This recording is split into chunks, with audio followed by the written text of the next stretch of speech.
Hello guys, welcome back to our channel. If your Kenmore fridge section suddenly stops staying cold, but the freezer still works perfectly fine, it can definitely become frustrating, especially when food in the refrigerator starts warming up unexpectedly. Sometimes the freezer stays packed with ice, while drinks and groceries in the fridge feel nowhere near cold enough.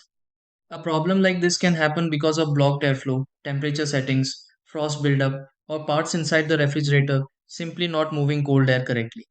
Before assuming the entire refrigerator completely stopped working, there are a few simple things worth checking because many cooling problems can improve after quick adjustments. In this video, let's go through several easy ways to help fix a Kenmore fridge not cooling while the freezer still works. Try these. Step 1.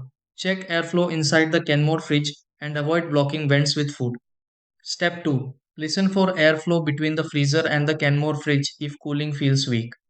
Step 3. Adjust temperature settings on the Kenmore fridge if cooling suddenly changed. Step 4. Check for heavy frost inside the Kenmore fridge freezer that may block cold air movement. Step 5. Restart power to the Kenmore fridge briefly if cooling stopped unexpectedly. Step 6. Test cooling inside the Kenmore fridge again and confirm temperatures begin improving normally.